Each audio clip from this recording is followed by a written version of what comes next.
Welcome back to Stewart Science. Today we're talking about the different parts of an atom. Now, I teach this using a simulation online from Colorado University where you click and drag pieces of the atom into build an atom.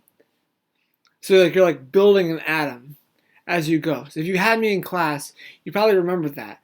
The takeaway from this was the basics, the very basics about the qualities that affect an atom involving the protons, the neutrons, and the electrons. So when we draw a proton here, you have when you draw an atom here, you have the protons, which are positive, the neutrons, which are neutral, and then the electrons go around the outside in something called the electron cloud. So these parts, the protons and neutrons, have mass. The electrons around the outside do not have mass.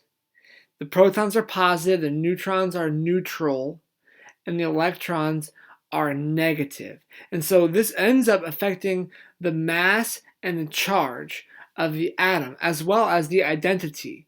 The identity, or the element of an atom, is the number of protons. So this atom that I've drawn has 5 protons, which if you looked that up on a periodic table, you would see that this is boron.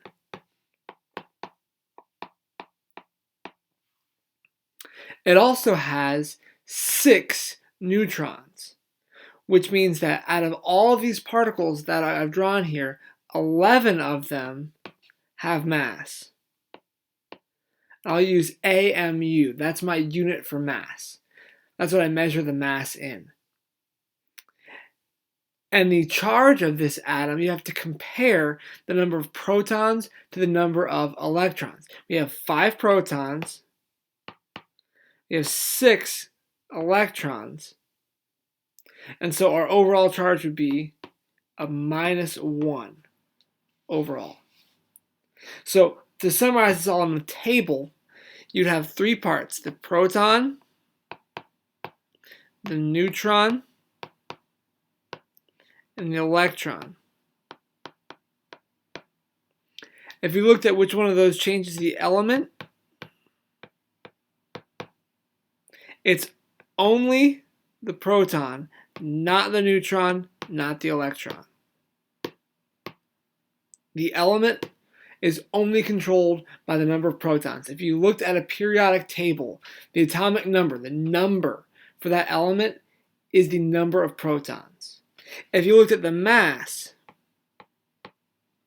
protons weigh 1 AMU, neutrons weigh 1 AMU, and electrons don't have a mass.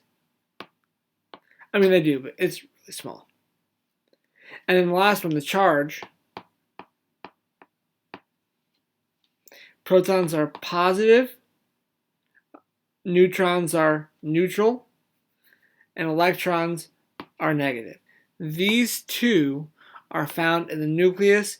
The electrons are found in the electron cloud. As always, this is Mr. Stewart. Keep learning, no matter what.